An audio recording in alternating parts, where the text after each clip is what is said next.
my building official.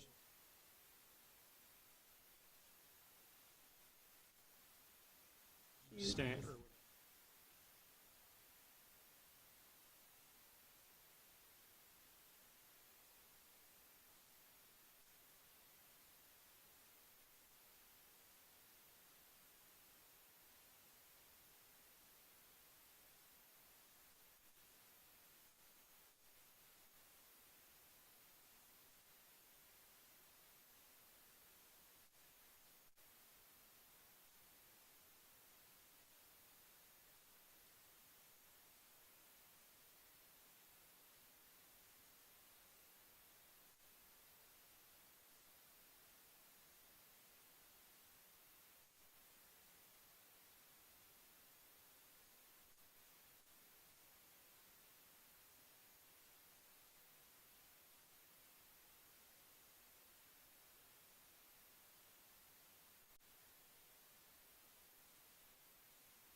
Straight up 10 o'clock.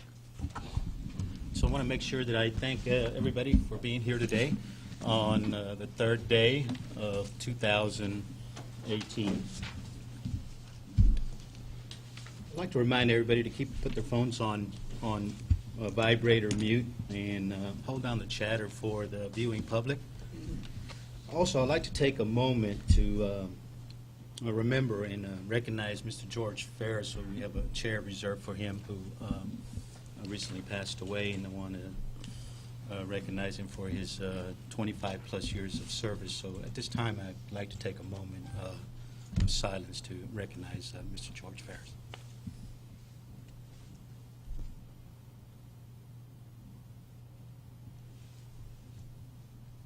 Thank you. Appreciate it. All right. Roll call is in order. Here we go. Dolores Campion. Present. Mr. Jerry Bittner. Present. Mr. Richard Anderson. Present. Mr. Pat Kiley. Present. Mr. David Moores is absent. Mr. David Yelovich is absent. Mr. Robert Stanley. Present. Mr. William Weatherly. Present. Mr. Gary Hosley. Present. We have a quorum.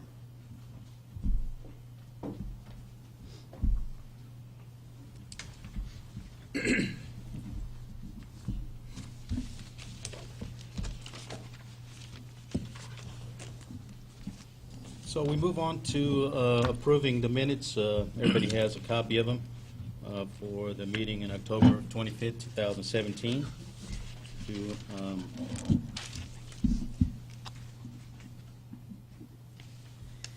I hear a motion to accept the minutes? So move. Second. Second. That's Mr. Kiley on the first and Mr. Halsey on the second.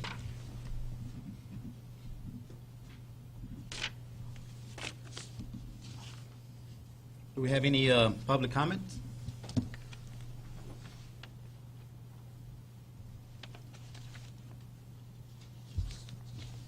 right, good. We move on to agenda item E, staff reports.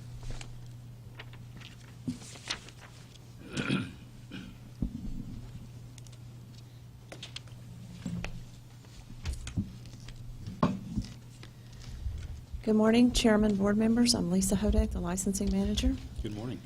And Happy New Year to everybody. Glad y'all safely made it in this morning.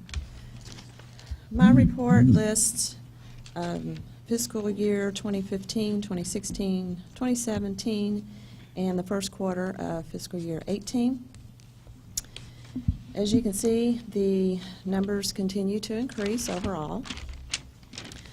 Our total population right now, for combined, is almost 46,000 for our licensees and registrants. We are going to start working on the implementation for House Bill 3029, which is the new AC certification. Of course, David and Doug will be talking about that shortly in regards to the rules. But licensing, as far as my part, we'll be working on applications, frequently asked questions, and just getting the program in place. And that pretty much concludes my brief report, but I'll be happy to answer any questions that you may have. Any questions from any of the members? No? No? No.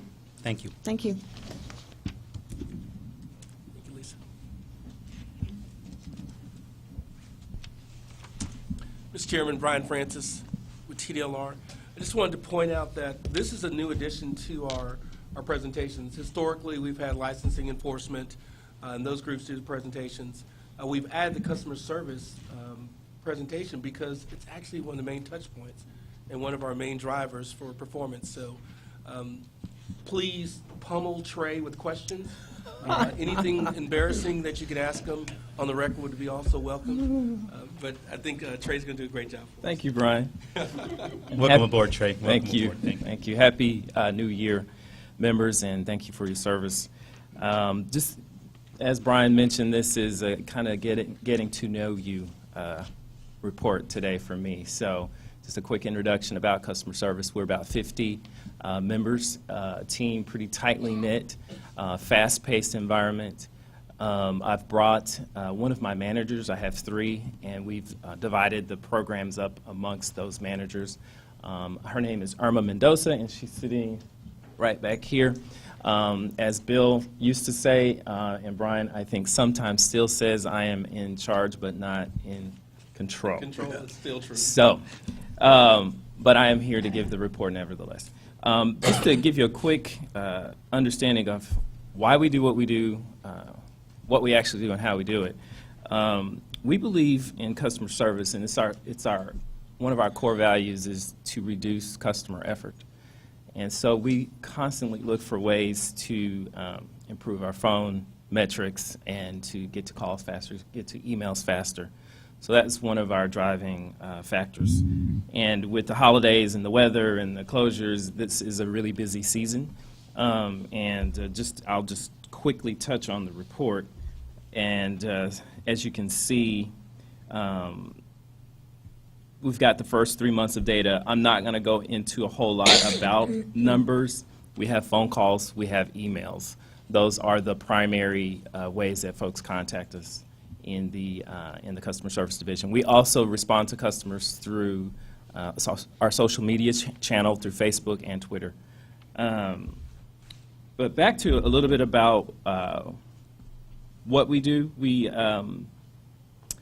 really assist customers through the application process. We interface. We're messengers. So we have to know a little bit about all the programs, and we interface with licensing, with compliance, with field operations, with enforcement to get the information to the customers as quickly as possible. We are the front line. We are the first point of contact. Many times we are the only human that the customers actually will speak to. We also have a front lobby where we have a team of people who answer inquiries and help customers with applications, either online or on paper, in our lobby at the E.O. Thompson Building downtown. That really, in a nutshell, introduces us. We ask questions. This is more about how we do it. We ask pointed questions to discover what the true issue is, or whatever the thing that needs to be overcome, or whatever the information that needs to be given to the customer to help them along their way. We embrace change, we guide, and we direct towards the goal of licensure usually, or if it's a consumer, towards the information that they need to either find a contractor, file a complaint, answer any of the questions that the consumers might have. I entertain any questions. That concludes my report. Yes, sir. Well, it's very good. Do y'all characterize the calls or email? We do. In terms of the type of call, if it's a new application, if it's a renewal question, if it's a question about a rule or things that we'll be discussing today, we point things out on the website. We get people to sign up for the listserv, to get updates. We basically exchange information and communicate that information both to the internal divisions, because we do have a lot of business intelligence that's helpful for making decisions on, oh, well, we need to change this language here on the website, or we need to update this form here to make it easier. So we do a lot of information gathering and sharing back and forth between the Board members, for the benefit of our viewing public, please state your name first. Yes, that's right. Mr. Chairman, Brian Francis. Trey's group really, like I said, they're the touchstone for the agency in terms of they may never see myself. Hopefully they'll never see our enforcement division, but they're always going to have some contact with customer service. Trey, can you touch on, I know you don't want to go too much into detail, but can you touch a little bit on just the annual volume of the phone calls and emails you receive, and also where the air conditioning program stands in terms of the number of calls compared to cosmetology and Sure. barber and those sort of things? Sure. In the last year, we've had about 500,000 calls, or 500,000 contacts. We changed the performance measure from solely phone calls to contacts to include the social media, the emails, and so we've had 500,000 contacts in the last fiscal year, and everything looks to be on track for growth as we took on new programs, and we're adding new license types with this program. The air conditioning program is in the top 10 of the highest number of contacts for each program. Top 10 to 15, I haven't looked at those numbers for the new year and where we're trending. But we do get a lot of AC questions about, just the application process and meeting the requirements, changes in the law and the rules, and the new license that's coming on board. And just general information questions. But we get about I think for AC, it's about the top 10 for the number of percentage of contacts per program. Dolores Compion, in your next report, could you add some of those numbers that you're referring to, kind of Sure. break it down by program, and I think Mr. Hawsey mentioned categories. Sure. To get a snapshot as to what that volume looks like. Sure. So what I will do that for sure. One of the things we've done to help us understand our customer better and what their needs are is we have implemented recently customer relationship management software for the first time in the agency.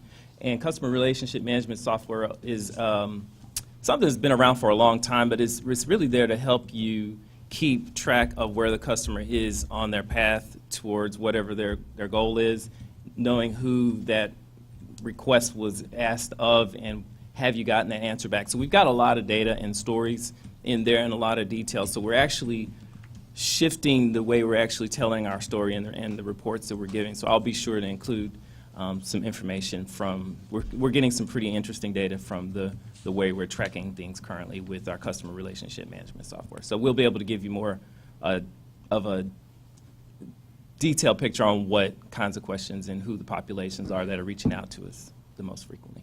Dolores Compion, when you have that customer or an is seeking another department, how's that soft handoff look like? It's just a button, or is It depends. We do our best to allow the other divisions to do the work that they focus on, and we try to relay information back and forth. But when it needs to happen, we will either take the information for the customer and contact the other division that we need to have speak with that customer. If it needs to be a live handoff, we will do a warm transfer, we call it, to that individual in the other division to get the help. Mr. Chairman, I'd also like to comment, Brian Francis, one of the things that Trey's group has really taken to heart lately is instead of just waiting for the call to come to them, they're actually going out and harvesting information from our licensing system and finding out who has applied for an application, and if there is an item that's missing in their application, his team is actually going and calling those folks and saying, can you just email that to us, can you get that? So they're literally beating sometimes the document in the mail to the person saying, here's what you still owe on it. And that's something that he and his team took upon themselves probably in the last quarter or so, and Yes. I've really been impressed with that. Yes. Of course, I'm thinking they don't have enough work to do. No. But he's impressed upon me with their 500,000 phone calls, and they also man our Facebook page, and they also do the front desk. So they do have quite a bit of work, but they are really dedicated to making the customer experience and lowering the effort on the customer's part. So Right. I'm really impressed with that, and I appreciate Trey and his team for that. Yeah, Dolores Compound, absolutely. You know, when you do the math on a 30-second call, add up to a lot of minutes. Yes, sir. So Yes, we sir. really I- appreciate the effort. You're right. It's Gary Halsey. So your department is the first that a caller would be exposed to Correct. TDLR inquiry of any, Yes, sir. of any type. Yes. Well, there are a few numbers and situations where they do go directly to, but for the majority of the calls, we are the 800 number and the local number on all the forums on the website, so they would get one of our folks. Very good. Thank you. Thank you. Any other questions, board members? Yep. It's Trey, thank you and welcome aboard. Thank you. Thanks a lot.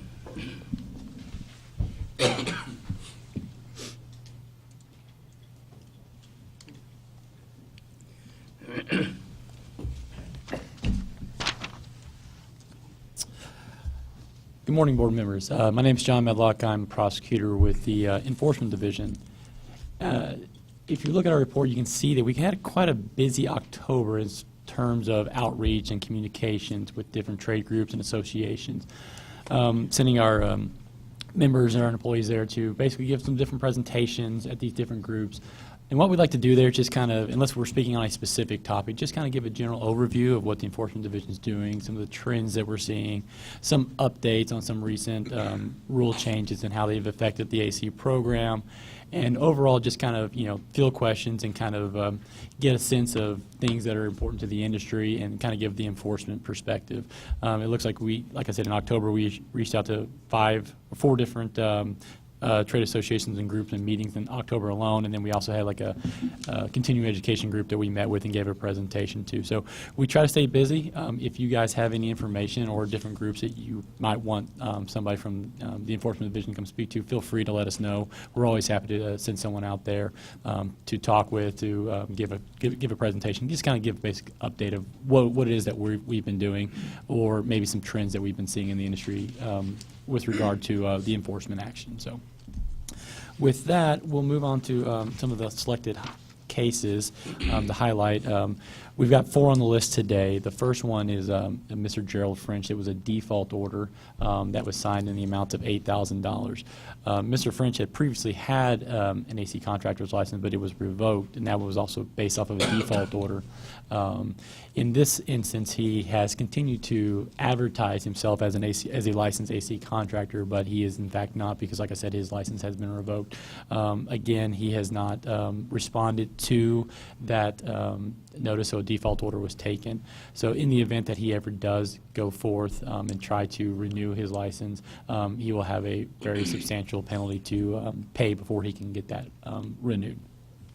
The second case, or the next 2 cases, were agreed orders. The first one is Michael Orr. He had a refrigeration contracting company called Intex Service Company, and on 2 separate occasions, he had maintenance work performed with no valid air conditioning contractor assigned to the company. So he was actually out there doing the work but didn't have a contractor assigned to his company.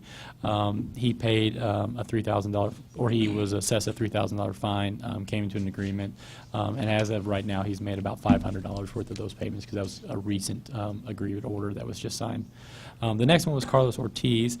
He signed an agreed order for the amount of $4,500 because he failed to provide proper installation. He, in the course of installation, failed to install the condensate line as specified by the instructions, and he also did not perform the manual J as required when he selected the system for the installation of that home. Of his $4,500, he's currently paid $1,500 of that.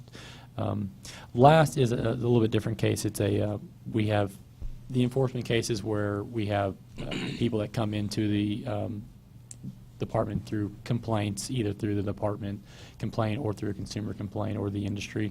And then we also have another section of the enforcement division that handles all of our criminal background checks. And this is a result of that. So Mr. Frank Irizarry had an AC contractor or AC technician license that was actually revoked by operation of law. And what happened was once he had his AC tech license, he was actually convicted of the crime of robbery and was sentenced to prison.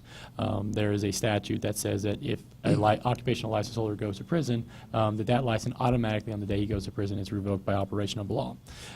He has since applied for a new license, but not in the AC world, but in the electrician's world, and so that's going through the criminal background process check currently. But that's kind of what happens sometimes in those cases is, we take a look at every applicant's criminal background, and whether they disclose it to us or not, we still run that criminal background check because, not everyone, frankly, what they've done, and determine guidelines to meet through to have a license, and at the same time, if they've ever been gone to prison while they've had a license, we go ahead and revoke that license at that time. It may be a little past dated like this one was, but at the same time, we still go back and retroactively revoke that license.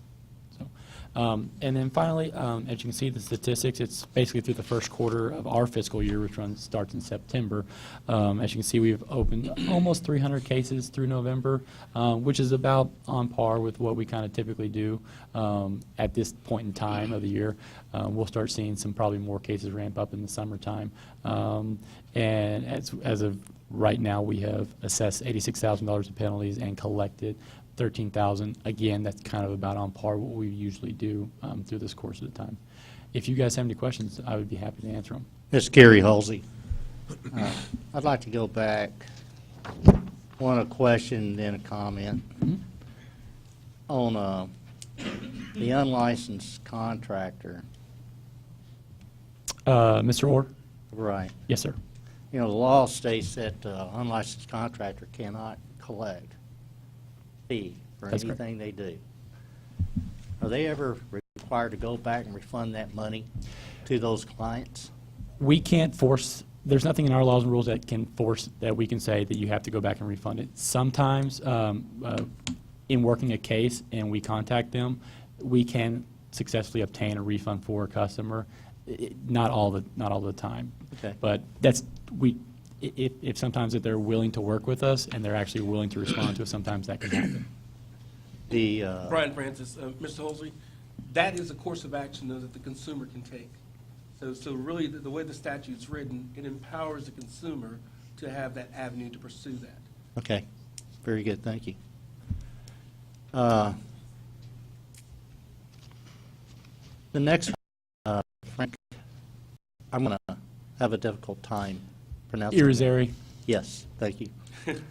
This is just a comment, and I know I'm being a stickler here, but this says an air conditioning technician license. That's not a license.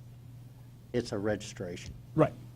And I'm just, for us to be mindful of the term that we use, license and registrations. Okay. That was it. Okay. Yeah, not a problem. We can make going forward.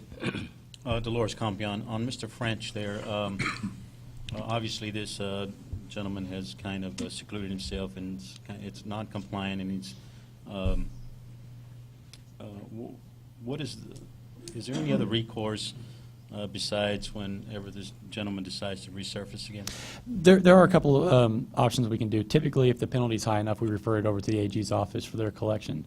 In a case such as this, because he has essentially kind of skirted the law a couple of times, in these, one, having his license revoked, that was kind of the first step. Now the second option, or the second case with the his continued work, we can actually go to possibly through our general counsel's office and engage in a dialogue with the AGs to get maybe an injunction against this guy from continuing to try to perform these services. So that would kind of be the next step that we would take if with Mr. French. Dolores Compion, does that have a dollar value attached to it at that point? Do we pursue it forward, or is it kind of? It will always be pursued at the value at which the penalty was at. Like I said, it's going to be a debt the first part would be a debt collection action, trying to collect whatever debt we can collect, and however successful we are in those regards. As far as the injunction, that would actually be trying to physically stop or permanently stop the guy from actually performing the work. So that'd be kind of a separate action. Thank you. Jerry Bittner. With the exception of Mr. French, who is obviously a second offense, were these other three the results of complaints or stings? The first two would have been results of complaints. The third one, like I said, it was a criminal conviction case. So once he applied for the new license, we went back and pulled his criminal history, and that's when we found out that he had been, gone to prison, and so we revoked that AC technician registration by operation of law, and his current application, because he's seeking an apprentice electrician license, so that process is working its way through that course. But we went ahead and revoked that previous AC technician registration. Thank you. Any other questions, board members? Thank you, sir. Thank you. Appreciate it.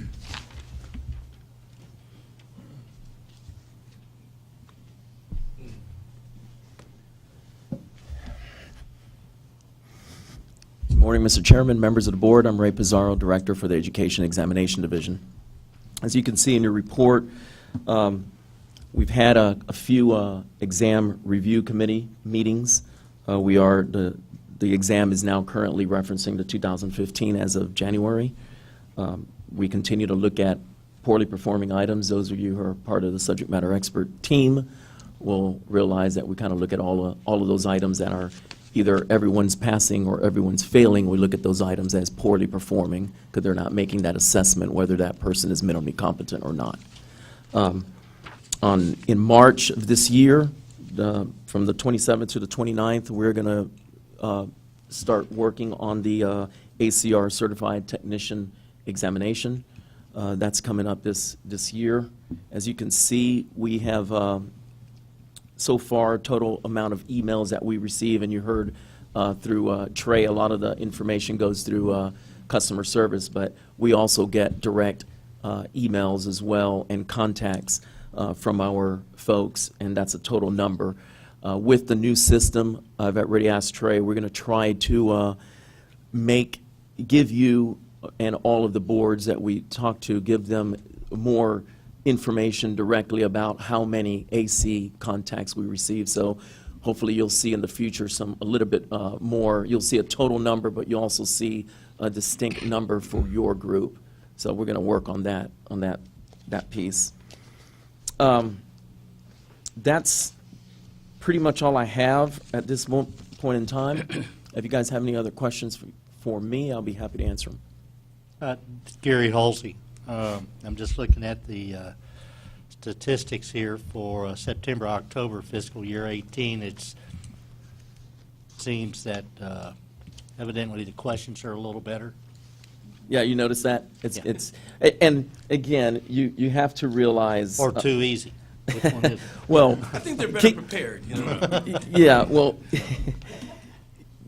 keep in mind, but please don't look at these statistics as if it's low or if it's high, whether the questions are too easy or too hard, because we don't write questions to make them easy or hard. We set the bar, we write wherever we feel that these folks, this is the minimally competent information they need to know. If everybody passes it, well, that's great. they've met, they are where they need to be. If everyone's failing, the exam is still making that assessment. So lots of times we see people that, oh, it's too easy, we need to change it, make it harder. Well, we're not trying to make it harder or easier. We want to make sure that we're asking the right thing to get those folks into the business that they're getting into. Absolutely. Very good point. And remember, these numbers you're seeing are attempts, they're not people, not individuals. It's how many attempts have been made on that particular exam. Okay? And you said you're going to further break these numbers down? The for us? email numbers, I'm looking at that, and I'd rather have some, as Trey was mentioning, and Mr. Chairman made a comment of, we want to know exactly what type of contacts we're getting, and I think it may be instrumental, especially when we get this new certified technician up on board, and we're going to start reviewing these curriculums that are coming in. We want to see how many of those folks are touching us or have questions about it, and we can relay that information back to you. So I'm going to work on that with my staff to make sure that we can get a little bit more detailed information about what type of contacts E&E is receiving. And you said these are total numbers. Is there a way to possibly look at retakes and maybe an A and a B, or an E and an R, to figure out, I don't know if that would be of value to anybody. I'll look into that, but keep in mind, the psychometricians, I'm not the expert, but those psychometricians that we use, and some of you all have met some of them during our SMEs, they would say if you fail the exam the first time, more than likely you'll fail it the second time. That's a statistical standard. And I guess Because you get a lot of folks, what they do is they take the exam, they fail, and most of these folks, they go back the immediate next week and take the exam again, thinking, well, I'm going to pass it this time. But they have not prepared themselves, so the exam is still weighted and is still asking the same type of question, not the same questions, but the same difficulty type of questions, and they still don't know the information. So you're going to get those repeaters failing because they have not really prepared for themselves. And Brian Francis, Mr. Anderson, we can provide, if you want the first-time pass rate, just to see who's passing in the first go-around, and also this one here that shows all the attempts. I mean, that's data that we have, and that's Yeah. something, if that'll be of value to, we can definitely make that available. And maybe moving forward, separating out licensee from certified technicians and being able to see. Well, Yeah. you're getting licensees here now. Right, yeah. A certified technician, when we In the show that future. exam rate in the future, it'll be separate. Okay. So they Yes. won't be, we have other programs, like our cosmetology program has nearly 13 different license types. Mm-hmm. You can see the different exam pass rate for each of those categories, as well as the total. So we'll do the same thing for your program as well. Yeah, that's like the A and the B license. Yes, and we the can separate all of endorsements. them, absolutely. Yeah. We can make that happen. Dolores Compion, I do have a question on the subject matter experts. Do you currently have a good pool of candidates that are waiting to come on board? You really going to ask me that on a record? No, they are no good. Of course, yeah, no, we do have a good pool. The guys, again, is volunteer work, so they work. We really appreciate their help. It's a very, very difficult thing to do, to be in part of that group. It really is, because you have these guys who have many years of expertise, and we're asking them to take that hat off, and we're trying to assess a person that's coming in, a new person. And most of the time, you get these experts going, well, I have to know it. They got to know it, by God. And it's like, well, guys, these are new. They're new folks. So it's very difficult for them to do that, and for anybody. And it's really hard when you get a lot of conversations in those meetings to understand the question. And our staff, we're there to sort of coach them, because sometimes I'll jump in and say, guys, you've been on this item for 20 minutes, and no one has gotten the right answer. So do you think the minimally competent person is going to get the right answer? Probably not. So let's throw that question out, or let's make a change. So you got to be smart. We have to be smart to make sure we're asking the right things. We don't want to just penalize somebody because we're trying to assess them at a 30-year expertise instead of a minimally competent. So it's a difficult task. Thank you. Any other question, board members? Yeah. Thank you so much. Thanks.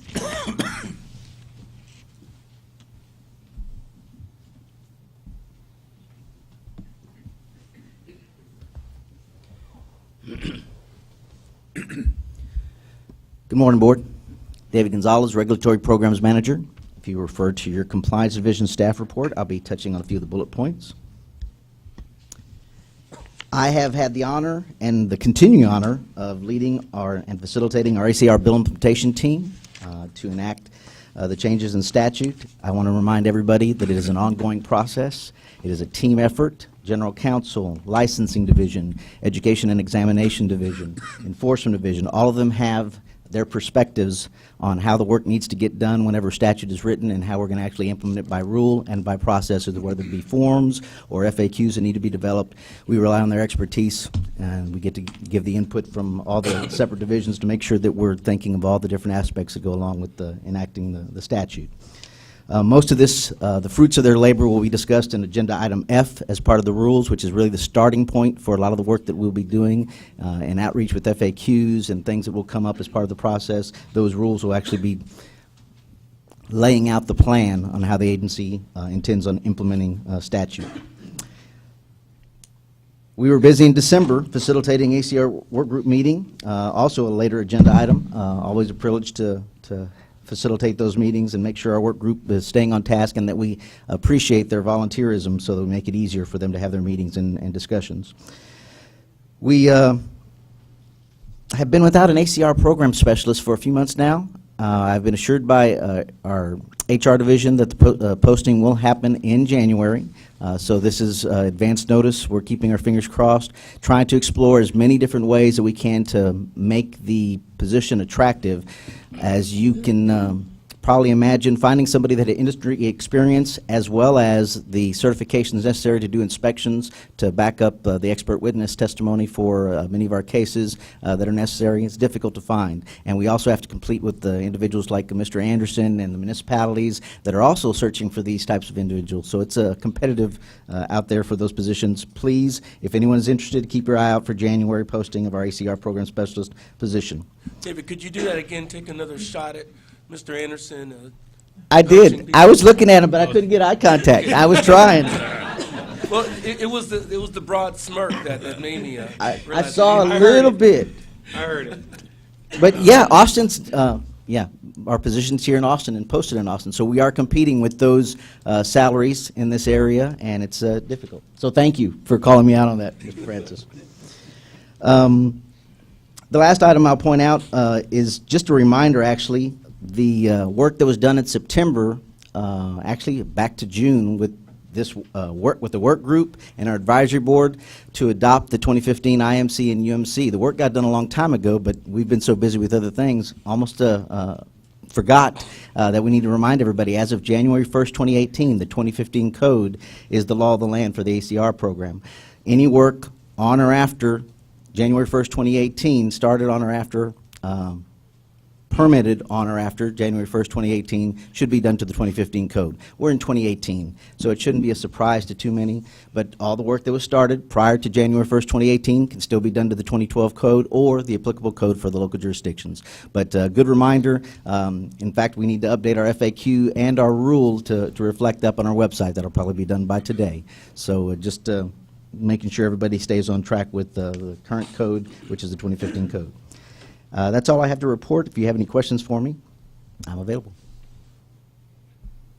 Thank you. Thank you. Thank you, sir.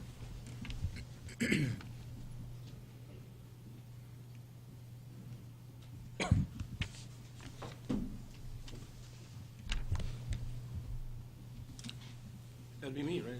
Is it my turn? Yes, sir. All right, Mr. Chairman. I'm Brian Francis, Executive Director with TDLR. I'll say, as all the staff has been saying, thank you for your service. We appreciate you being here. The board, serves an important role, and you guys know that. I was glancing at the work group report, very, very detailed, very thick.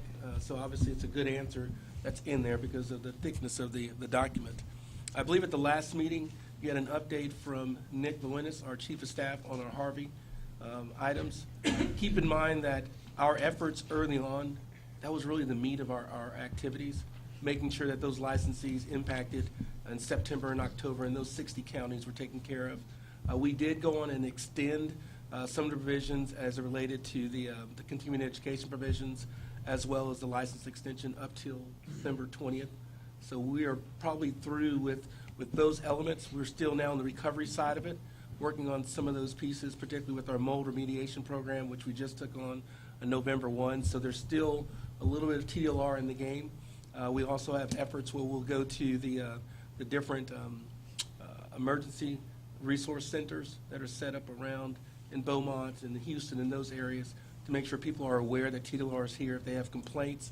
The big message that we're sending to those folks is, as you're finding people to help, rebuild your house, install your AC units, do the repair work, that if there's a license requirement, we're here. You can search our database in terms to see if they're currently licensed. You can also search our database to see if they've had any complaints filed against them. Basically, take care of yourself when you're contracting in this time period so no one scams you in that aspect of it. Mr. Chairman, I appreciate you so much starting off the meeting with the moment of silence for George Ferry. It's absolutely heartbreaking to lose somebody so important to our agency. George is loved. He is missed. Incredible heart. I think a lot of you who didn't have a chance to meet him, you've experienced the value of George through the folks that you've seen testifying, through the rules that have been in place. George has touched everything that this agency has done. We're going to miss him tremendously. January 12th, which is next Friday, I believe, there's going to be a memorial service, a celebration of life for George. And I just wanted you to have the information that if it's possible for you to come, we'd love you to come out there and hear the stories. We had a great celebration of life for George a couple of weeks ago, and it was not a sad sack affair. It was uplifting, and the word that resonated throughout that day was kind and smart, and that's something that all of us are going to be trying to live up to, George's legacy of kindness and consideration. The last thing I'll talk about, Mr. Chairman, is the bill implementation for House Bill 3029. You're going to have that rule come before you. The timeline, we are on target to get that up and running. That's a big deal. I don't know if you follow the rule, if you've really read through the statutory change, but in essence, what it does is that it creates a parallel between the electrical program and the plumbing program by having what is an apprentice level, what is a journeyman level, and what is a master level. That's what it kind of creates. That's a big deal, particularly getting it through this last session. We have a very conservative legislature that doesn't look at expanding government, and this did not. It kept the same infrastructure, but added some meat to that certification level. So that's important. So the work that you're going to be doing on the rules and that Ray's team's going to be doing on the exam certification or certification examination, that's going to be some heavy lifting. Need to make sure we get it done right on the front end, that the examination measures the minimum competency for that level of work, not the minimum competency for being a contractor. So we've got to really be mindful of that when we're developing that examination. I'm proud of the work that we've done so far. We need your input to make sure that we nail it, that we execute. That's something that we talk about at TLR all the time, is we need to execute. We need to make sure that we get it done right. The best way to do that is to gather as much input. So we'll be relying on you. Doug will be laying out the rules briefly. Again, he is somebody that I encourage you to pummel with questions and just beat him up. That's his job. He's a lawyer. We like beating up lawyers here at the agency. We love him, but we like beating them up as well. Can I say that in 2018? Well, I just did twice, yes. So anyway, we're going to go with that. Mr. Chairman, I'm available to answer any questions you may have. And I'm sorry I've missed some of your meetings since I've been appointed as ED. Well, thank you, sir. Look, for some of the new board members, I want to make sure, I don't want to call everybody by name because I'm afraid I'll miss one, but there's a lot of individuals here today that made this possible. Sure. And a lot of hard work over the years, and not to take anything from what they're doing now, what they continue to do, and what they're going to do to align ourselves with some of the other programs. It's a career path for some of our young adults that want to enter the industry. So look, hats off. Thank you so much for all your hard work. And look, it's coming to fruition. It's almost here. So we'll take a glance at it today and see if we can continue to push it forward. It definitely made us work hard internally to try to navigate the nuances of certification and certification. And those two groups of individuals, whether it's, as Doug has referred to them, and the team developed as legacy certification versus moving forward. But I think we're going to be able to get there. The toughest part will be on tradespeople answering the phone calls, and I think we'll navigate that part as well. So we're available to help. Thank you so much. Thank you.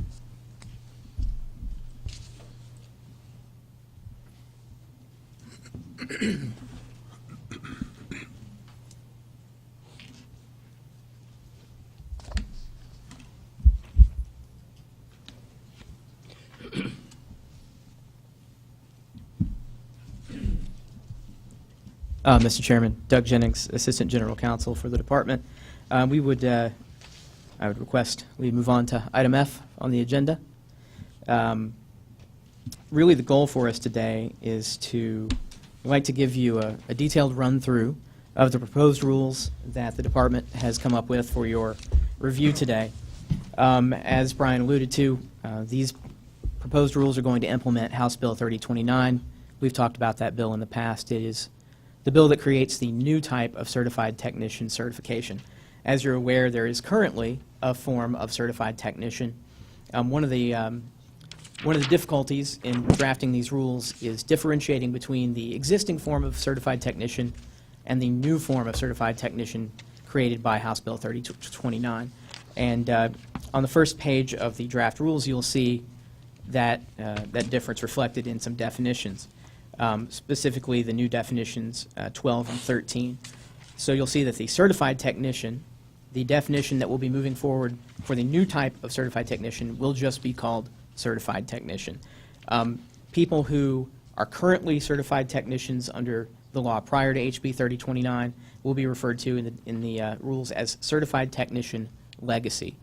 And the reason we have to include those definitions is that as you may be aware, House Bill 3029 continues the law in effect, the present law in effect, for people who are certified or who apply to become the current form of certified technician before September 1st of this year. So anyone who wants to comply with the law as it stands right now, wants to become a certified technician legacy, if you will, has until September 1st, I believe maybe August 31st, to apply for that designation. And the law will continue in effect for people who receive that certification. On September 1, people who have not applied for that certified technician legacy designation or who do not already possess that designation will have to meet the new criteria of House Bill 3029. I know that's very confusing. The terminology sometimes gets a little bit confusing, but we have a game plan, and it's reflected in the rules, and it won't be complicated to our staff, even though it may sound that way. And so just to give you a general idea of what we've done today, or what we're doing in these rules, is we're building the skeleton. Right now, we need to create some rules to put this program in place so that when they become effective, we can start accepting applications.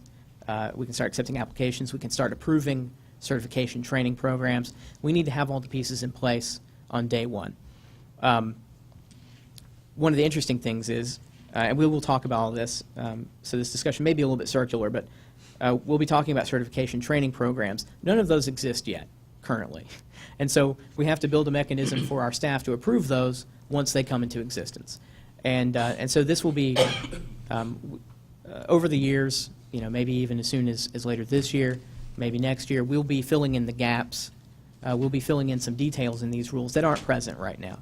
And the reason is we just need to build a structure right now, need to build the skeleton so we can go in, get some information about what's happening in the industry, what's happening with these programs, and refine the rules to better address the program and the certification training programs. And so this will not be the first and last time you see these rules. I'm sure, I'm positive we'll be revisiting some of these in the future. And so the goal today is to go through the rules. I'll explain the changes that we made, And the end result today, I hope, is that you will make a recommendation to publish these proposed rules. That will open the 30-day public comment period, during which we will, our department will receive input from the public, from concerned citizens, from businesses, from educational providers. We will take that input and we will bring it to you. We will bring all the comments to you at your next meeting, which I believe is scheduled for March 5th. At that point, we can make any necessary changes in response to the comments we've received, and hopefully make a recommendation for adoption, for our commission to adopt the draft rules. So this is your first step in this process. And the last point before I begin kind of the line-by-line analysis is I'd like to impress upon you that there is nothing interesting in these rules. This is almost strict, and that's the expression I like to use. What I mean is this is strict bill implementation. We have not taken any liberties with interpretation of the statute. This puts the pieces in place. There are a couple of additional provisions that aren't specified in the statute that we needed to add, and those deal with educational programs, and I'll explain those as we go along. But for the most part, this is just strict bill implementation and not a lot of really interesting material to debate at length. So I'll start you off on page 1 of the proposed rules. You'll see that we've added 4 definitions, and those are 10 through 13. Because the statute refers to the certification training program, we needed to define that. And you'll see it's a reference to the new section 75.283, where we set out in more detail the requirements of a certification training program. The requirements of that program are set out in the statute, in House Bill 3029. And then in definition 11, we needed to provide a definition for a provider of certification training programs, and that is a person who is providing or offering to provide one of those programs. And then you see what I've spoken about recently, the 12 and 13, differentiating between the new form of certified technician, which is in subsection 12, and the legacy or currently existing form of certified technician, and that is in subsection 13. And you will see, continuing down page 1 and page 2, the only changes are to numbering of those definitions, but we did need to include those, even though we're just changing the numbering, so you could see the changes that were made. Moving on to page 3, section 7520. This may look like a substantive change, but isn't really.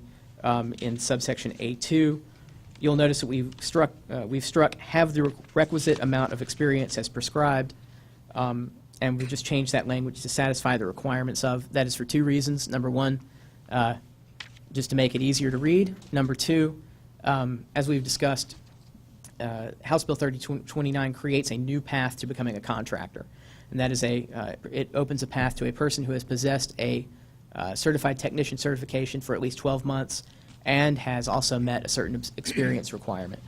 And so we needed to change the language to reflect that wasn't just an experience requirement. There is this requirement that you hold on to this certification for X number of months. Mr. Chairman, Brian Francis, I know that the group's not shy, but I just want to remind you that as Doug is going through this, if you have any questions, interject as he's going forward. This is Dolores. We're waiting till the end. Okay.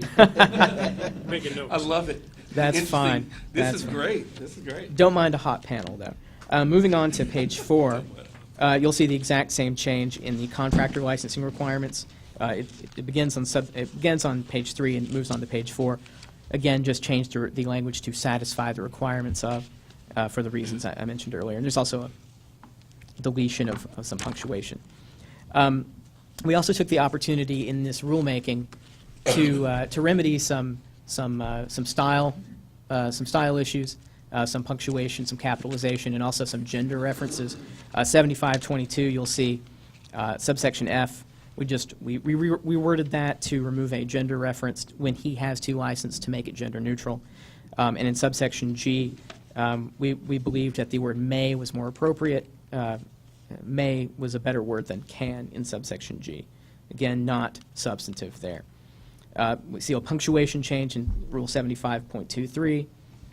Now, Rule 75.28, what this does, this rule really puts into effect the kind of the grandfathering, if you will, that we mentioned. And this is the rule that's going to allow people who are currently, who are certified technician legacy to maintain that designation as long as they have, as long as they renew when when the renewal is due, as long as they keep that certification timely, they can hold on to that indefinitely. They will not have to abandon that form of certification and take on and qualify for the new form. And this is the rule that provides that. And also this rule, I think it's 75.28 subsection B, just again specifies that a registered technician may use the designation certified technician after receiving the certification designation. And that is just to clear up any confusion someone might have. Well, I am a certified technician under the old law. Do I get to continue to call myself that? And this is answering that in the affirmative. Now, subsection 75.281 at the bottom of page 4 is where we start kind of the meat of this exercise. This sets out the requirements, eligibility and application requirements for a person applying for the new certified technician certification. And the vast majority of this is statutory. You'll see that the person, in order to obtain that certification, the applicant must be at least 18 years old at the time of application, submit a completed application on a department-approved form, and then here are the eligibility requirements straight from the statute. The person at the time of application must have either completed a department-accepted or approved certification training program within the previous 48 months, or that person must have performed 24 months of air conditioning and refrigeration-related work, either under the supervision of a licensed contractor or as part of the applicant's military occupational specialty. You will see that there is an examination requirement for this certification in subsection 4, and there are some fees, and we will discuss those. I'll get to those shortly. Again, subsection 6 is standard. We ask the applicant to complete all the requirements within 1 year of the date of the application. We require the applicant to provide documentation to substantiate any experience requirements, and we just make it clear this is a 1-year license and that a person who receives this designation or this certification type may call themselves a certified technician.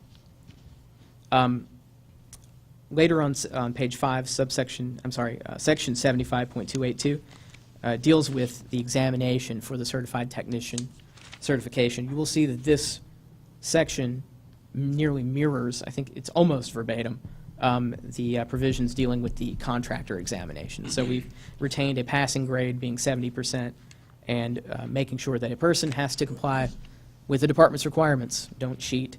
And if you do, we may deny your application or suspend or revoke an existing license or certification.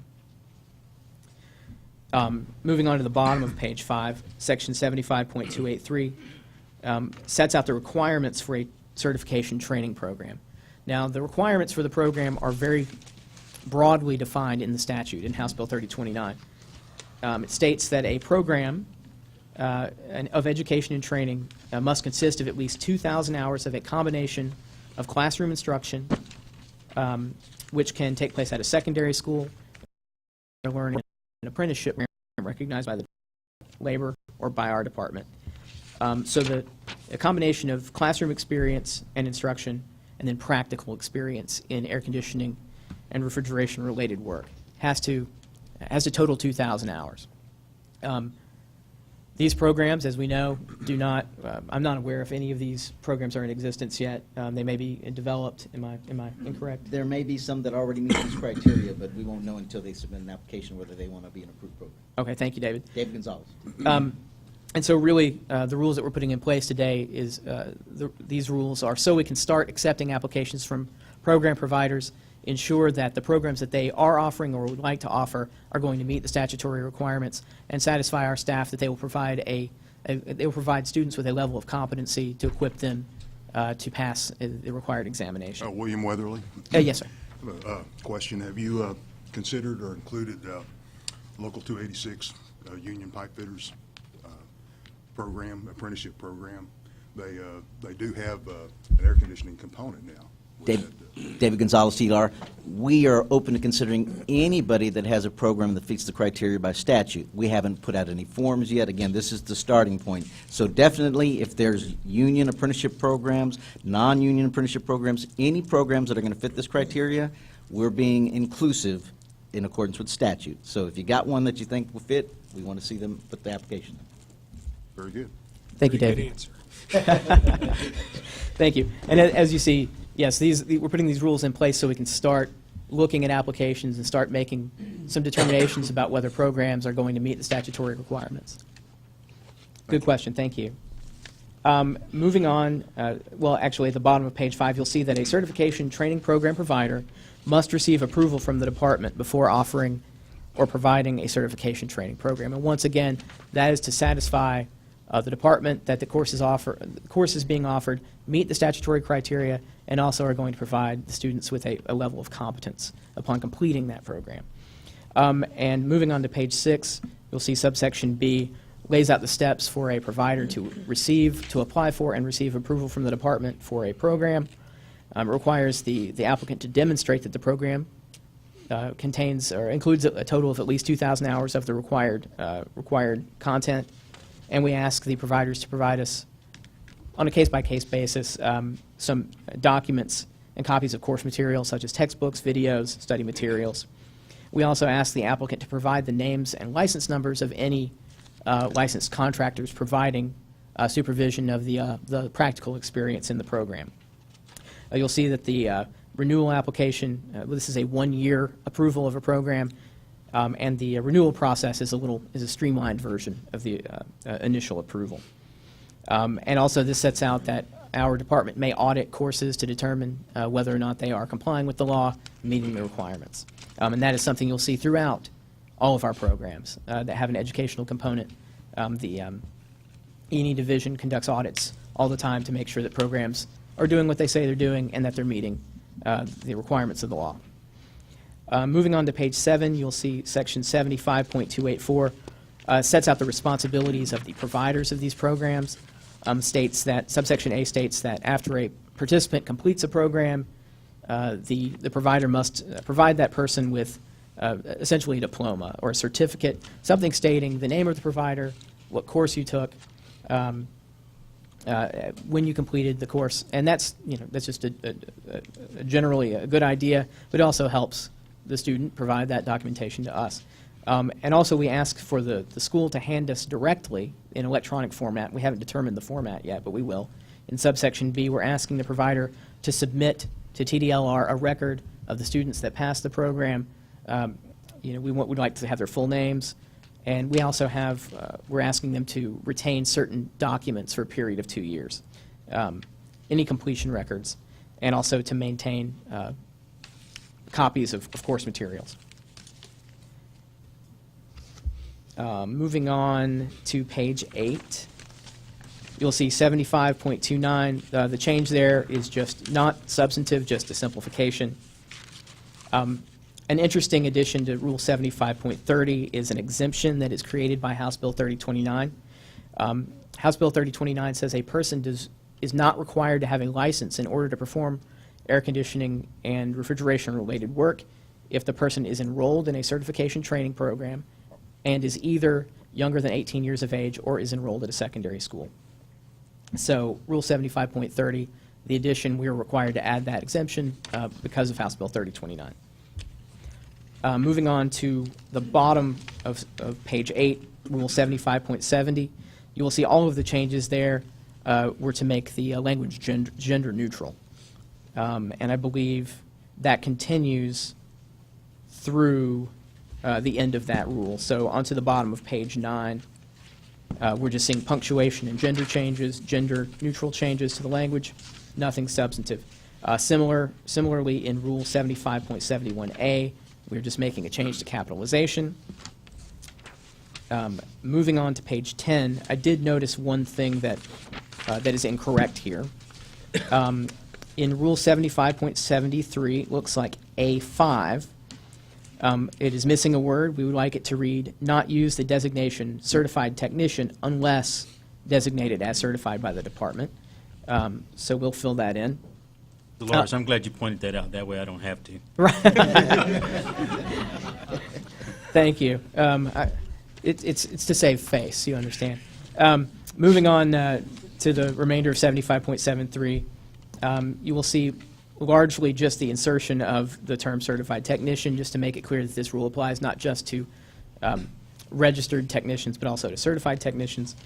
And a little organizational change. We just wanted to make it clear. I believe we moved this from an earlier rule. Subsection F just says a registered technician, as we know, is not required to be certified, and a registrant may perform the same tasks as those performed by a certified technician. Moving on to the bottom of page 10, fees. We've restructured this section a little bit, so it looks like there's a lot of new material here. There's not.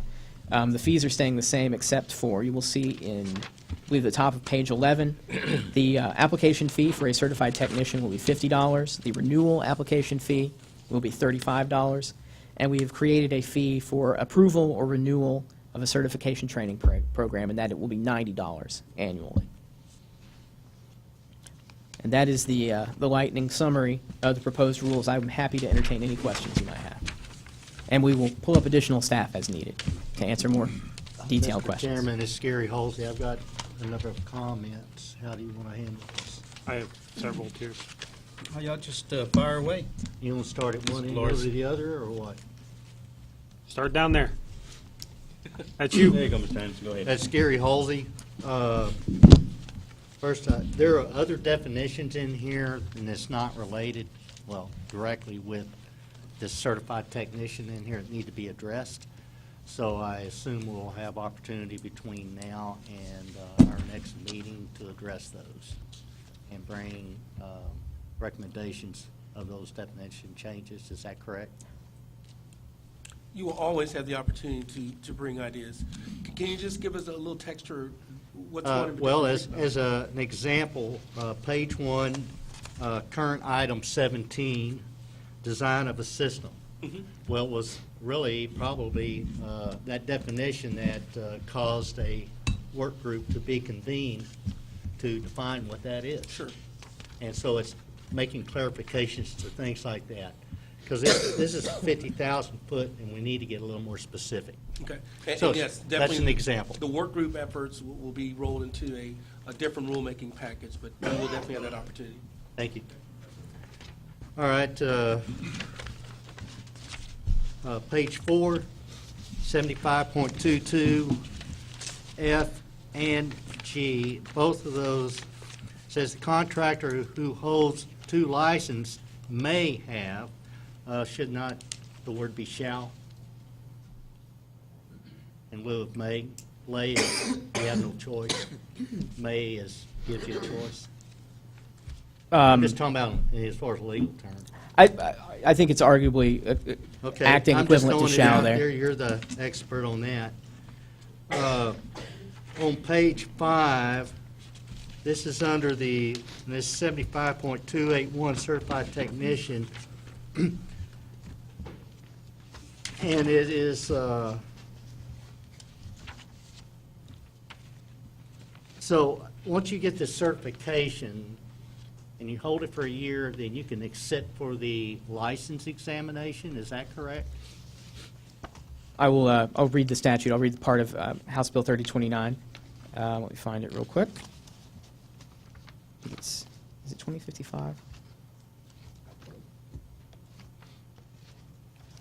Okay, I'll read it to you. It's in it's section 1302.255A.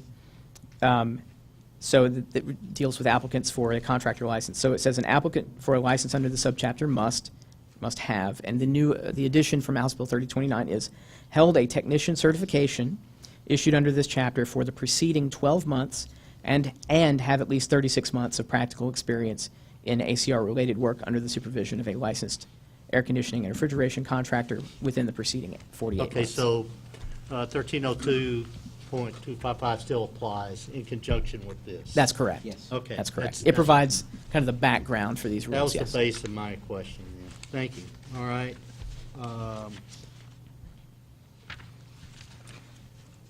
6, page 6, and this is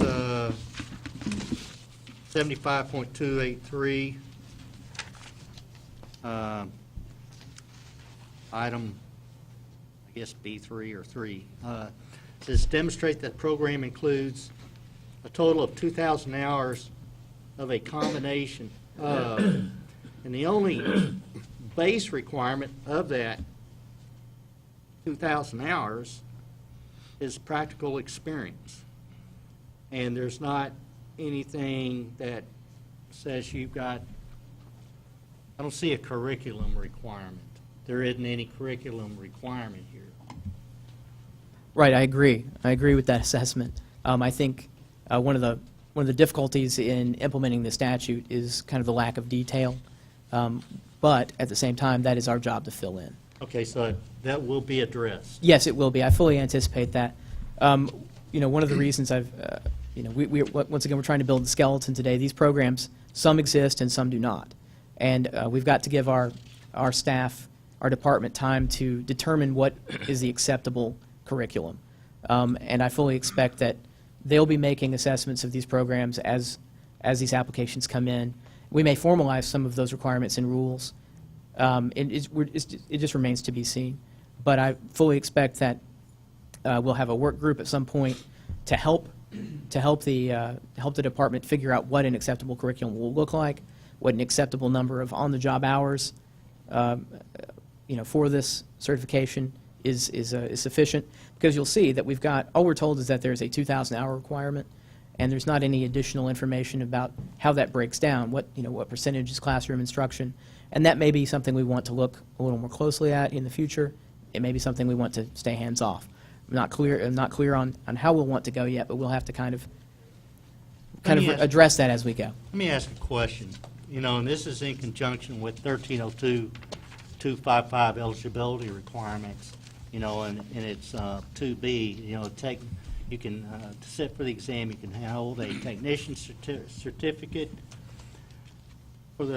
and 36 months of experience. So to get the technician certificate or the certification here, we're saying that, well, you got to have another 12 months experience on top of it. Why was not this technician certification, why you got to have 12 months experience? I'm not sure that, why wouldn't it be academics? Well, 2,000 hours or 2 years of academics or whatever the case is, 1 Yeah. year. David Gonzalez, DLR, I think we're talking about the stipulations by statute that it'd be a combination of 2,000 hours. Right now, we're being as inclusive as possible. Why could it not be? Because statute says shall be a combination of. So we're looking at classroom and practical experience time. Now, prior to the statutory change, it was just practical experience, and there's still a path for that. Sure, yeah. Okay, it was just a question. It's something I had noticed on here, because the existing, the laws, I can have a technician certificate, and then I get my 36 months of experience, and I can sit for the examination. That's correct. That doesn't change. Okay, thank you.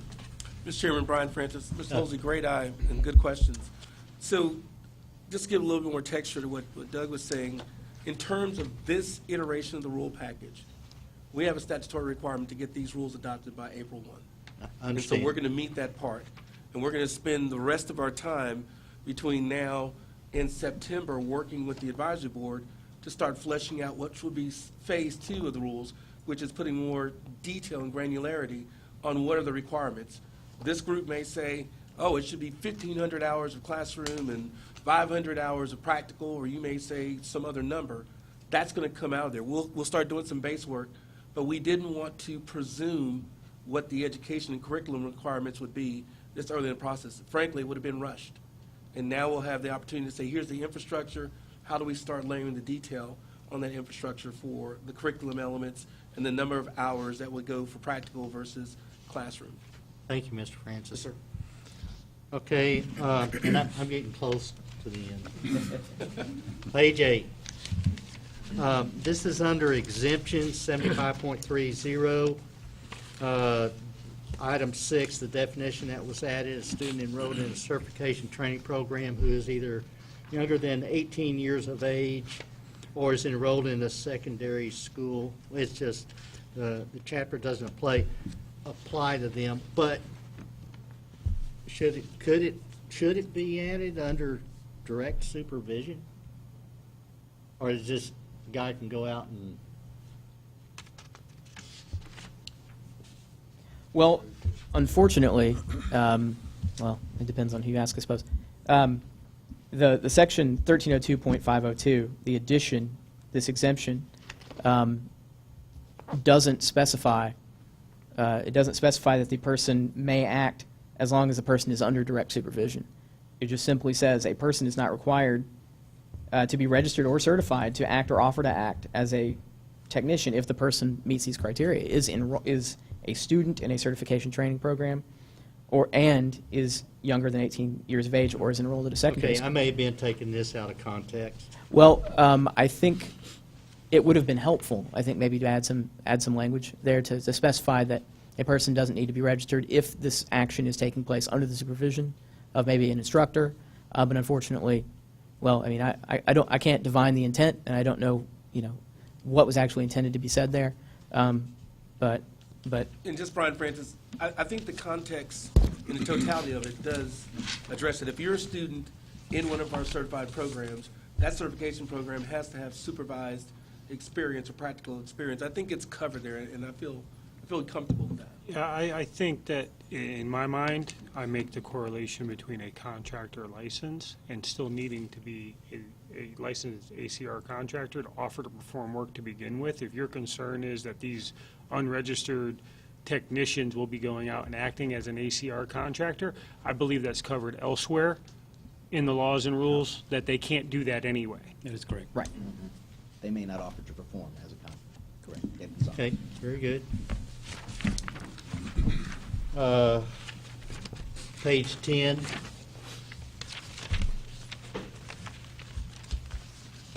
This is 75.73, and there's 1, 2, 3, 4, 5.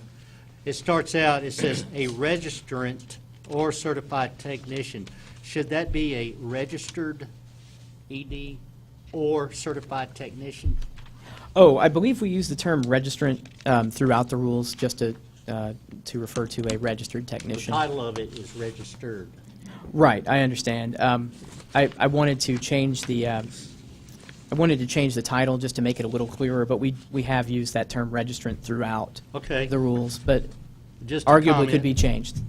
And Brian Francis, Doug, I think in this particular context, I think Mr. Holsey has a really good point, because the sentence as it existed before was a registrant, which tied back to that activity. But when we added certified technician, that registrant is modifying technician, and it should, I think, read registered technician or certified technician.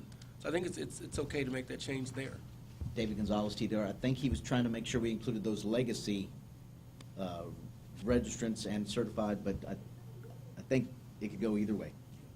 We'll look at it. I'll certainly look at that, sure. Okay, thanks. And you already clarified item number 5 on that page. And that's the end of mine. Thank you very much. Thank you. We do have pages 15 through 96, if you want to comment on those as well, Mr. Olson. Okay, here we don't- go. I love it. Anybody else? Man, that's jumping from one side to the other. Good. So, if we go to page 4 on 75.281, certified technician eligibility must be at least 18 years of age. I know they're exempt if they're under the age of 18 years of age, but if they want to, why are we telling them they can't? Let's see. I believe that's Because that's a they don't have to, but if somebody wanted to, we're telling them they can't. and I believe that is statutory, and I'm looking at, yes. In section 1302.5036, yes, it says an applicant must be at least 18 years old. And so Oh, that's does just it? directly from the statute, Oh, yes. okay. All right. My other question was to go along with what our director was talking about getting that equivalent program to maybe the journeyman plumber, the journeyman electrician, and, apprentices, journeyman, master correlation. I'm not seeing a requirement for high school diploma or GED in the programs as those other programs also have. is that something we need to look at in the future? Maybe as we have our work groups? It would require a statutory change, and I think when we get, as we move into our strategic planning process in March, April, and May, that'll be one of the questions we'll ask is what can we do different if you're king or queen for a day? What statutory change would you make? And that's going to be an opportunity for the industry and the world to say, hey, you probably need to add this, and then we'll factor that into our strat planning process. So that goes, I believe you've already answered my next question. When we go to page 8 on 75.29, registered certified technician requirements for renewal, I think we really need to take a close look at professional continuing education as we move throughout our careers. The purpose of that is to maintain our education and move forward, and there's a value in that for not only this type of industry, but a lot of others throughout our society when we start talking about professionals that serve people. Agreed, and that's something that has come up in our recent discussions. And we'll just need to take a look at the statutory requirements, and if that's something the board feels that's worth looking into, we can certainly do that. It goes in line with some of the other programs that already require that we're trying to make the correlation to, I believe. Right. Elevate that professionalism. Yeah, to that tiered level. Are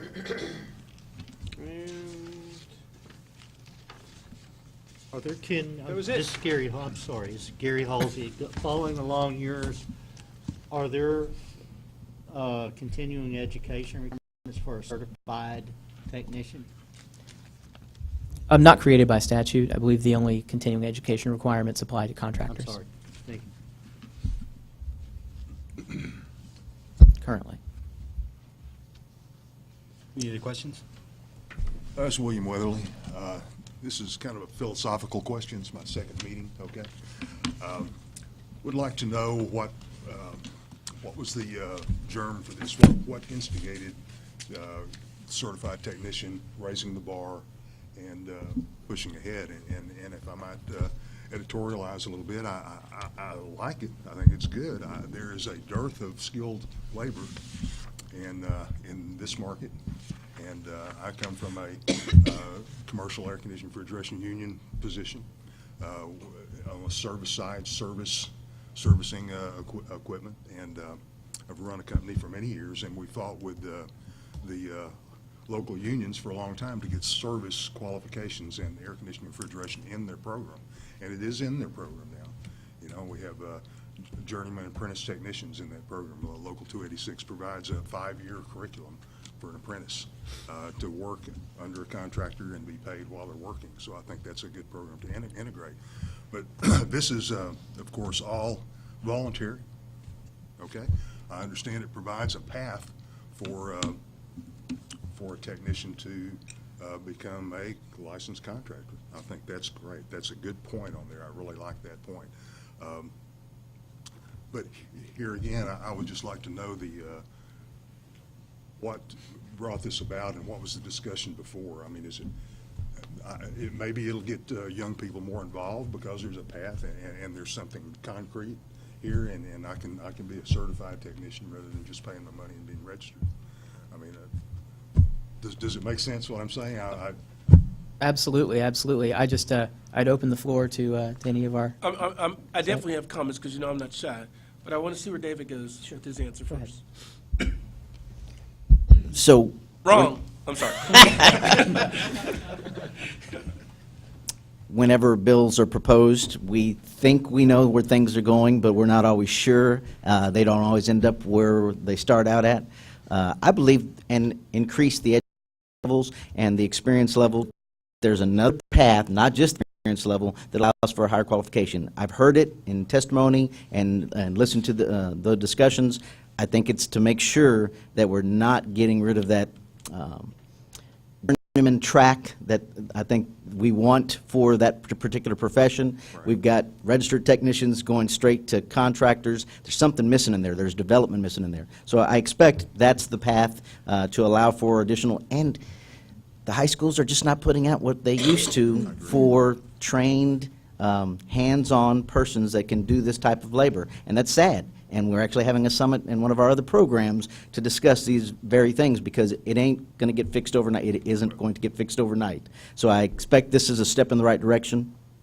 Well, you're right on the mark there. I mean, the programs aren't there in our high schools. And being a union contractor, there is a program there. We have that program now, okay? And, to work for me as an apprentice, you have to apply and then go to the union hall and apply, and then there's, like I say, a 5-year program. They go to school 2 nights a week for 5 years, and the pay is there. But I worry about, and there's one reason I'm here, just overall residential, light commercial, non-union type, I think, has been a lack of certifications. I mean, and that's why there's so much shoddy work.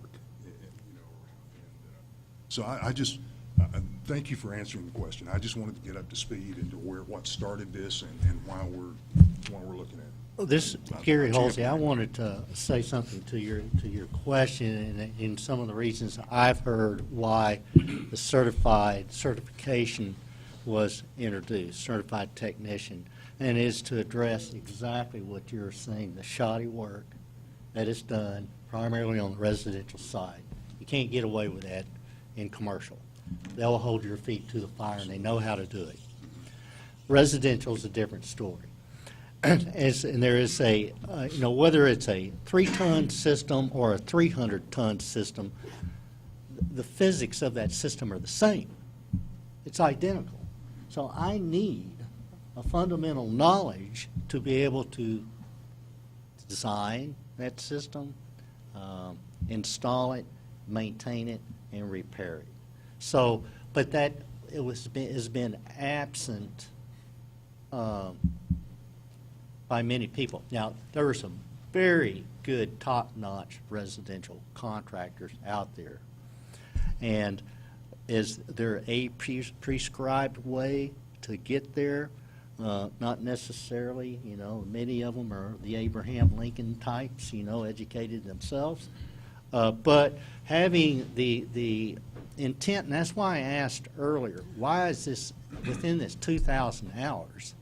Why is 12 months of this field experience? Well, you're going to get field experience after that, too, for 36 months. And to me, the more important aspect is to get the academics and the physics of air conditioning and refrigeration down, and that's what's lacking. Yes, sir, William Weatherly, that's a good point. There is 1 year experience or 1 month experience 12 times. I mean, that's comes down to it. So I like the idea of the basics and essentials, like you said. The physics are the same. If it's a 5-ton unit or a 2,400-ton chiller like we work on, Right. The stakes are just a lot higher. Right. And Any other questions, gentlemen?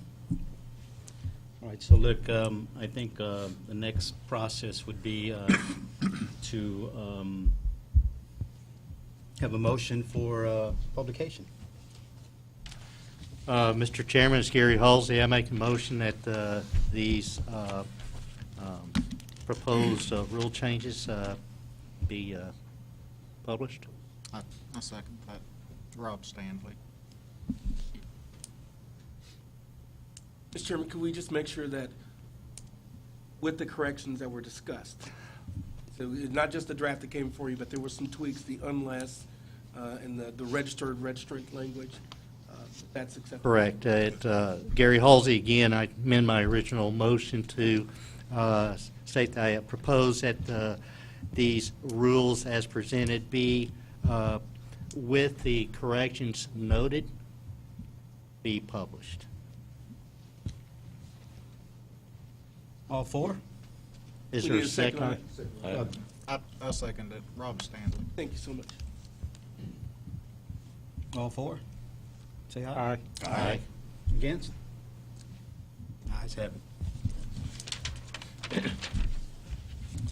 So, do you want to press forward? Ms. Dolores, do you want to press forward, or we want to take a little bit of a break? Mr. Chairman, I turned 53 on Christmas. We I'd like press to have a forward, break. sir. If we could take a little break, that would be awesome. Take a little break? Yes, sir, if you don't mind. How long, Mr. Chairman? 10. Got it. Great job. Yep. I got to stand.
will take a.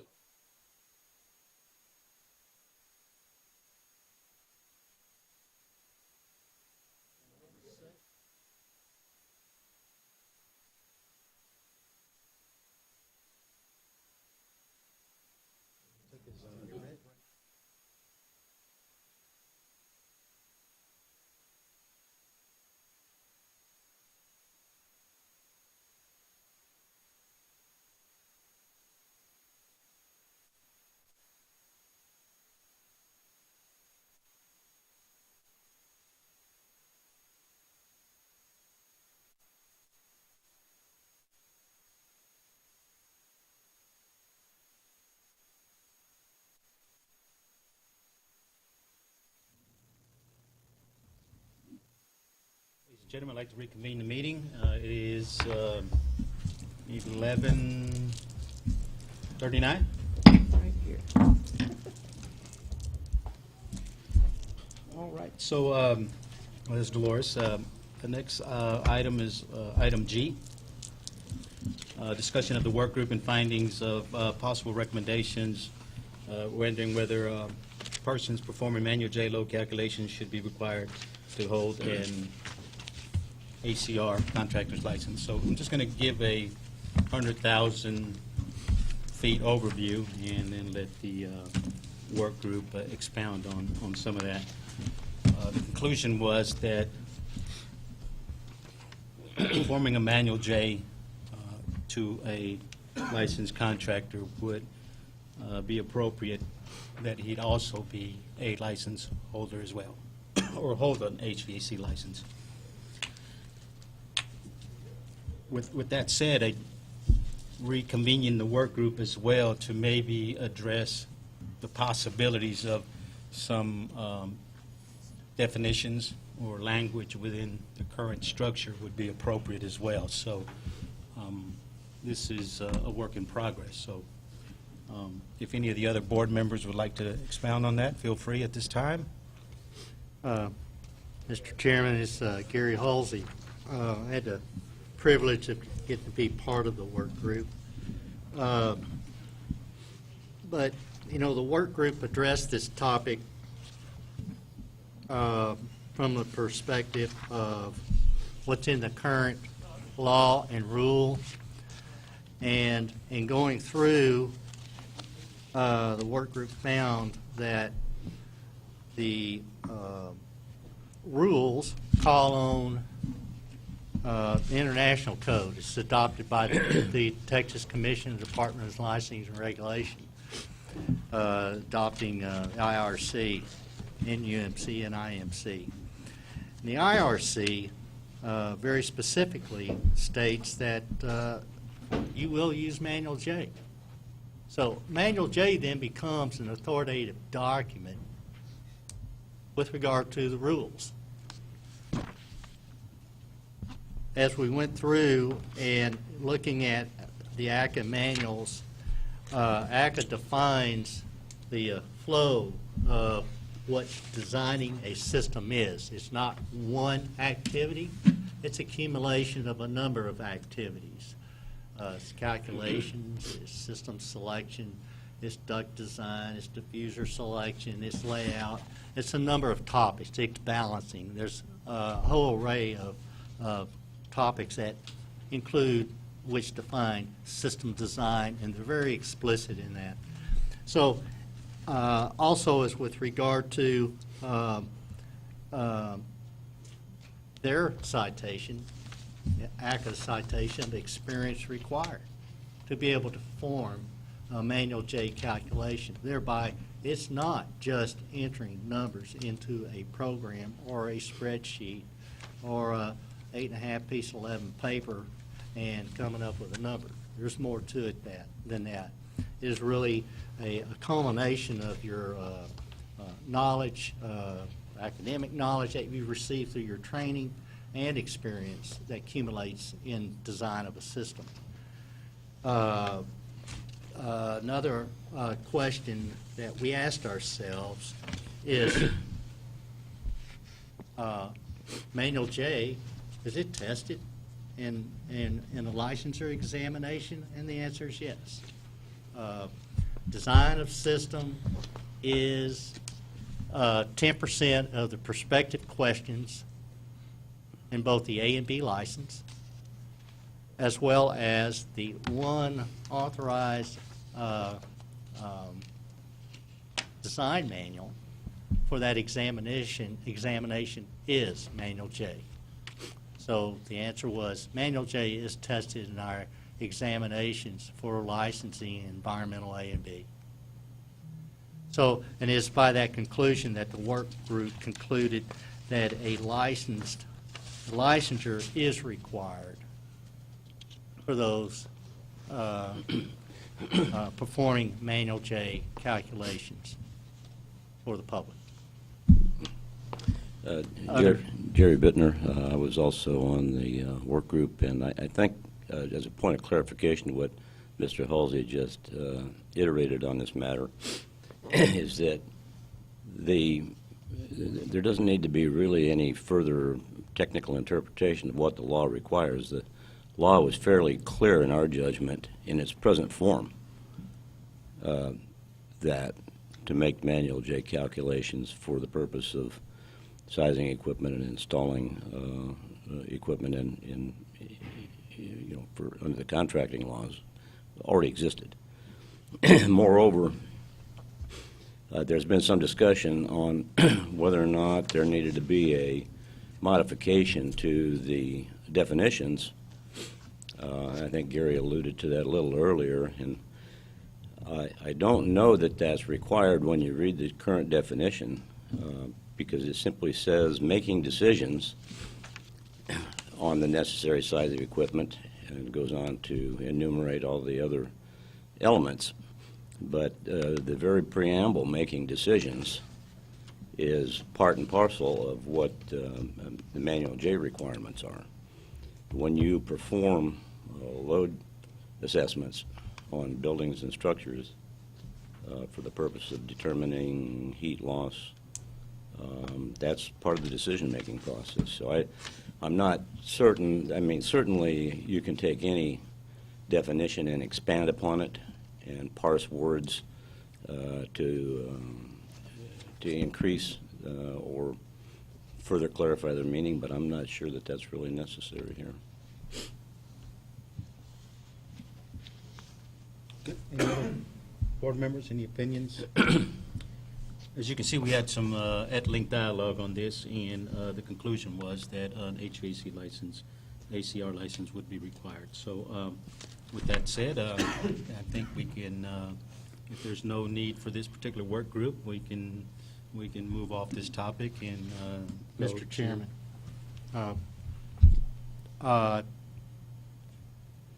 those questions that I was asking for, I don't know if we would need to find a new work group for it, but they could certainly be included in this work groups.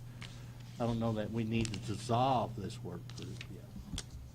We can continue forward, and if the team here feels that we need to, address maybe some of the clarification in the language at best, then yes, most definitely we'll keep this work group intact and continue forward. Absolutely. Well, given that, I'd like to make a motion that we recommend it to the board, because the board's got to make the recommendation to TDLR, correct? So as the work group, I make a motion that we accept the outcome of this work group's conclusion that the licensure is required to perform Manual J load calculations. Can I interject for one moment? There was no mention of professional engineer in your statement in here. So for this, I don't know if we need to do that or not.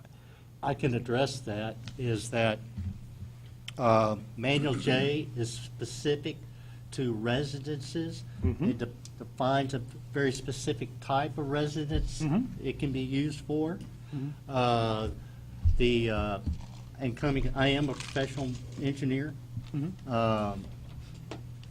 State of Texas has, the Texas PE Board has an outline of what is required to have a PE stamp and what is not. The type of homes that Manual J is for does not require a PE. Correct. And so this is very specifically for Manual J calculations, and the application of those calculations are very specific to residences. Correct. And I'm not disputing the fact that the state of Texas doesn't require a PE to do it. Right. I'm saying, why would we not accept it if a PE chose to do it? That Is my question. Mary Winston, TDLR, if I could address you. When we are discussing in this meeting ACR, license that TDLR issues, we are in the box of TDLR. The PE board is in the box of the PE board. We don't have to address what professional engineers can do in relation to the ACR license issued by TDLR. As a matter of fact, if we But address what- it, it has no validity. But we are putting limitations on who can do a manual J load calculation. And my question would be, why would we not accept it from a licensed professional engineer that could do a commercial property, who has the training and education if they chose to do it, even though they're not required to have that license? May I take an Right. attempt to answer that question? Yeah. Every jurisdiction has that authority to do that. We're just saying the ACR board, TDLR, the Texas Commission is saying, well, or maybe, hopefully, if you're an air conditioning or refrigeration contractor licensed, you will abide by the IRC requirement to do a manual J load calculation, and to do so, you need to have a license. Now, it also says, in IRC, it says manual J load calculation, parentheses, or approved equal. That's where you, Correct. municipal jurisdiction, come into play. You can make that call. This board doesn't need to make that call. Okay. Yeah. Dolores, ma'am,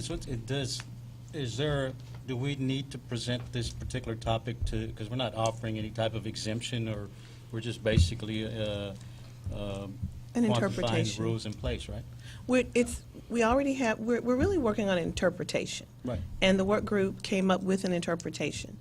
Mr. Halsey, to your statement that the work group should continue, since we've come up with this interpretation, I agree that that's a good idea, to make sure that everything coincides with this interpretation.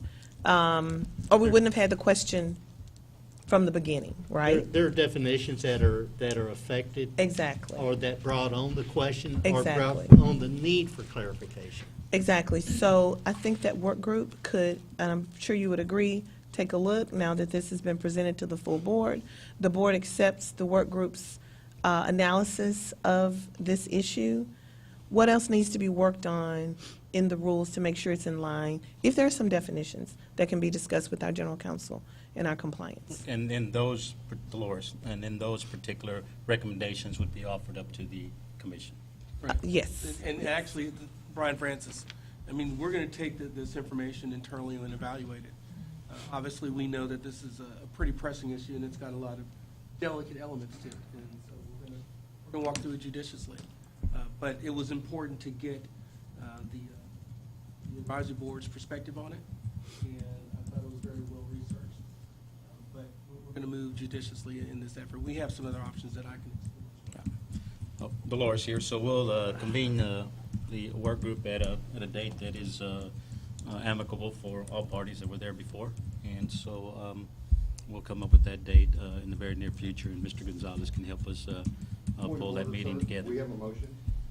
That is correct. There is a motion on the floor.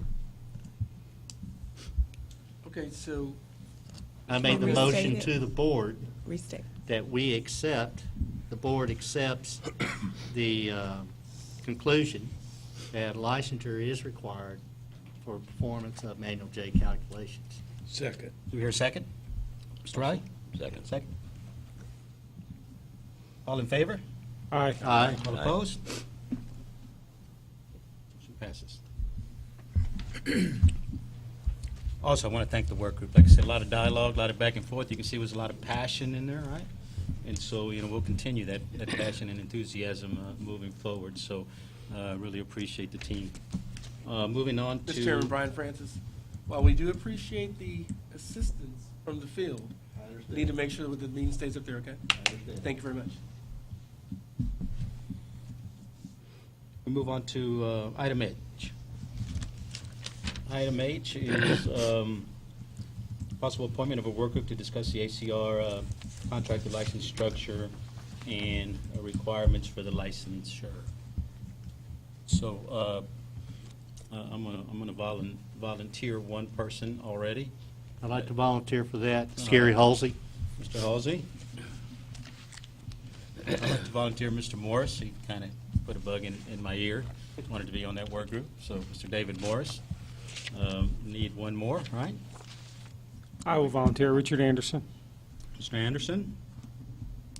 You could potentially add another member if you desire, Mr. Campion. Do we have four? I'd like Rob Stanley, I'd like to.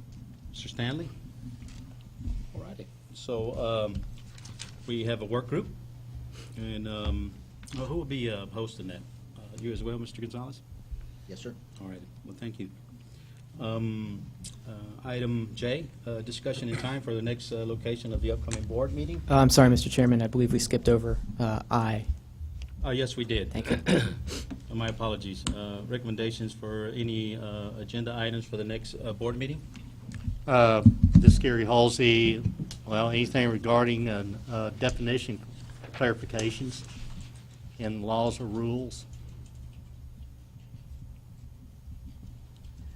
Mr. Halsey, Mary Winston, do you want to specifically address, is that in relation to the Manual J work group or in general post-public comment? Or is it just laws and rules? Well, Period? there's some definitions regardless of Manual J Uh-huh. that stand alone that need. And we can Neat address work. the rules. The law, we can, as our executive director spoke, we would take that forward in strategic planning because we can't change the law. And definitely, we would love more input in there. And for rules, definitely, yes. Very good. Thank you. I would like to propose, Richard Anderson, I'd like to propose that we take a look at what laws or rules need to be proposed to require continuing education for the certified technician registration. Is that what we're calling it now? I'm sorry. The new form of certified technician? Yes. Okay, yes. Yes. We'll I'd just- like to look at what it's certified going to technician. take to implement that. And Brian Francis, what we'll probably do is we'll have just a general agenda item that will deal with strategic planning. Okay. Because there may be other things that the group may want to talk about, and just having it so narrow on that would limit our dialogue. So we'll have an I opportunity. think it would fall in with the definitions as well. Yes. All righty. Dolores here. We have the next item J. We do have the next time and location set, and that's March the 5th. Is that correct? Yes, sir. Yep. And so we move on to item K, adjournment. Scary Halsey. Okay, did we set a time for March 5th? I think we could entertain a motion if the chairman's so open to March 5th. I know that in conversations with Chairman that I've had with different advisory board members, whether it's this board or others, sometimes it's difficult for the travel for people coming up early on a morning meeting. So we have meetings that start at 1 and 1:15 as well. And so I just want to put that out for the board to consider. I'd like to hold on to the 10 o'clock myself. Mr. Chairman, I'm traveling from North Fort Worth, and it's a 5-hour drive. I got to leave at 5 o'clock in the morning. I mean, it's... Anybody else? Nope. I live here. I have no stake in this. Mr. Chairman, 10 o'clock is not set in stone. We can move it. Push that thing closer in That's one just a direction. recommendation. So when is the next available time slot? I know that a lot of the members here, have many things to do within the TDLR, so what would be a good next time slot? Yes, on the 5th. 10 o'clock, 1 o'clock. We have 10, 11, noon, 1, 2, 3, 4, 5. Don't get into 6 o'clock, please. Don't get into 6 Oh, o'clock. I'm saying no 5 o'clock, too. Well, I do that Well, just Mr. to Anderson prompt- only works till 2, so, we're having that's why I proposed the question, since, city employee there in Austin. So 1 o'clock, 1 o'clock would be a good favorable number. Did they say 1 o'clock? Thank you, Mr. Chairman. Right. Yes, sir. Do we need to make a motion on that? No? I don't think so. We're good. We're good. So, adjournment, K.